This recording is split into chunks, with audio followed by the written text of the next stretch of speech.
il est temps d'entrer dans le vif du sujet avec ce bond dans le passé qu'on effectue chaque après-midi vers 16h05. On remonte aux origines d'une invention. Aujourd'hui, une invention qui fait désormais partie de notre quotidien et qu'il faut manipuler avec précaution sous peine, lorsqu'on est un homme, de connaître quelques cruelles déconvenues. Stéphane en a fait les frais tout à l'heure en sortant des toilettes. Oh putain de ta mère, salope! Anne Romanoff, qui passait dans le couloir à ce moment-là, l'a pris pour elle. Nouveau bad buzz en perspective sur Twitter. Bref, aujourd'hui, on parle de ce dispositif à la fois pratique et dangereux, dont on pourrait dire, au propre comme au figuré, qu'il est à double tranchant, la fermeture éclair. 16h-18h sur Europe 1, Stéphane Bern et Mathieu Noël. historiquement vôtre.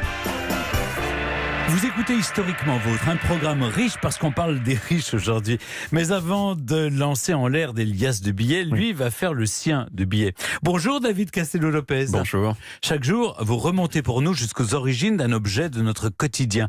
Aujourd'hui, c'est la fête du zip avec vous. La fête du zip. Ben oui, puisque vous nous racontez les origines de la fermeture éclair. Tout à fait. Moi, je me souviens parfaitement du moment où j'ai pris conscience du pouvoir des fermetures éclair. J'avais 3 ans, j'étais avec ma mère, avenue de Saint-Ouen à Paris, et j'avais envie de faire pipi.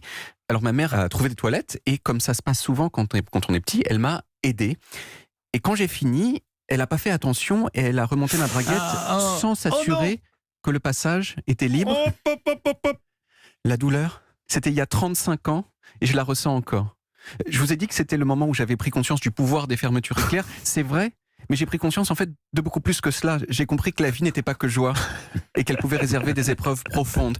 Et je pense donc que dans une certaine mesure, ma personnalité a été façonnée par ce traumatisme originel de la fermeture éclair. Mais je suis aussi obligé de reconnaître que quand rien n'est coincé dedans, la fermeture éclair, c'est quand même génial. Non seulement parce que ça va vachement plus vite que toutes les alternatives disponibles, à part peut-être le velcro, mais c'est pas encore très socialement accepté dans l'habillement, mais surtout parce que la fermeture éclair, c'est très chargé symboliquement. Rien que le son d'une fermeture éclair, écoutez. Ça, c'est une moto, ça. C'est une fermeture éclair. Ah oui, ah. Qu'est-ce que ça vous évoque? Oui, ça nous évoque pas mal de choses, mais... Mais oui, moi, ça m'évoque un monde de sensualité réussi. Voilà, c'est ça. Tout ça avec juste le bruit de petits crochets qui s'assemblent sous la pression d'une glissière en métal.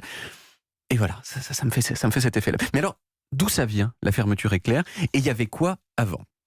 Eh bien, pendant des millénaires, en fait, on attachait les vêtements, en gros, de 2 façons. Soit on les attachait pas, d'ailleurs, on se drapait simplement dedans. Les Romains, les Grecs. Soit on utilisait des broches.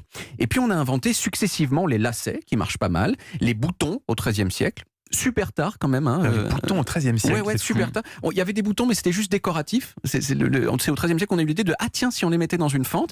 Et ça paraît quand même assez simple comme invention. C'est-à-dire que moi, vous l'auriez eu. Ah, mais si ça avait été moi, je l'aurais inventé avant. Voilà. On aurait gagné du temps. Et au XIVe siècle est apparu en Angleterre une sorte d'ancêtre de la fermeture éclair, avec d'un côté de gros crochets et de l'autre de gros anneaux, mais il fallait les assembler un à un à la main.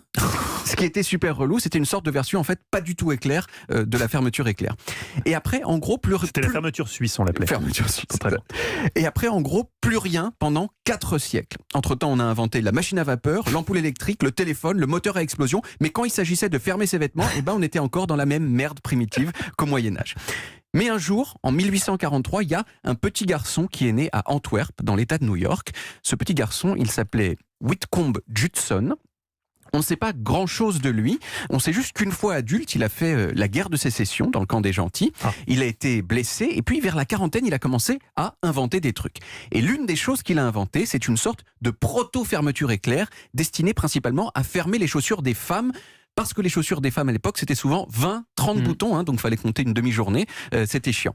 Et en 1893, donc, Whitcomb Judson, a déposé un brevet que j'ai amené ici, je vous le fais passer. Alors, montrez-moi ça, voilà. Je vais vérifier l'authenticité de ce document. Vous voyez ? Ça a quand même déjà vachement la gueule. Ça a l'air authentique, Stéphane. C'est un professionnel qui vous parle. Vous voyez l'écriture, ça sent la fin du 19e siècle. Oui, en tout cas, si c'est un faux, il est bien réalisé. Et voilà, on voit que ça a quand même déjà complètement la gueule d'une fermeture éclair. Oui. Le seul problème avec l'invention de Whitcomb Judson, c'est que elle avait tendance, la fermeture éclair, à s'ouvrir toute seule au moindre mouvement. C'est encore le cas de certaines fermetures éclair cet été. Que de regards insistants. Un jour, je me balade au marché de Saint-Tropez pour ne pas le citer, et je sens que les gens regardent en anatomie famille, je me dis, mon Dieu, je dois être bien pourvu. Et puis en fait, pas du tout. J'ai réalisé que ma fermeture éclair, elle était descendue spontanément. Parce que je l'avais demandé, et j'ai remarqué, elle était distendue. Mais oui, mais défaut de fabrication. Mais voilà, défaut de fabrication. En tout cas, sur celle de Whitcomb Johnson, c'était systématique et donc ça limitait bien sûr énormément l'intérêt de l'objet. Et c'est un immigré suédois, Gedeon Sundback aux États-Unis, qui quelques années après a repris le concept et qui l'a amélioré en rajoutant plus de dents et en donnant donc aux fermetures éclair leur apparence actuelle. Mais il y avait quand même encore quelques réticences de la société à accepter la fermeture éclair. Pourquoi ? Eh bien, en partie parce que la fermeture éclair, par rapport à ce qu'il y avait avant, c'est complètement porno en fait. Et oui, ça facilite oui, tout. Ça plaît pas aux puritains. Je veux dire, c'est une sorte d'ouverture facile. Sauf qu'à la place des chips, c'est des gens. Et s'il y a une chose que j'ai appris sur les puritains, c'est qu'ils aiment pas beaucoup qu'on puisse ouvrir les gens aussi facilement que des paquets de chips. C'est un bon résumé des puritains de tout temps. Mais bon, petit à petit, la fermeture éclair s'est tout de même imposée, en partie parce qu'elle a été adoptée par l'armée américaine. Et aujourd'hui, il s'en vend des milliards. Une bonne partie d'ailleurs fabriquée par une seule entreprise japonaise qui détient 40% du marché et qui s'appelle YKK. Ah oui, je l'ai déjà vu ça. Il y a de fortes chances d'ailleurs, Mathieu Stéphane, que le pantalon que vous portez aujourd'hui est une fermeture YKK.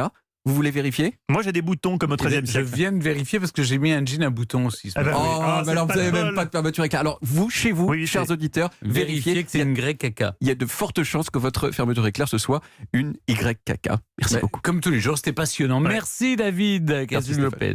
Europe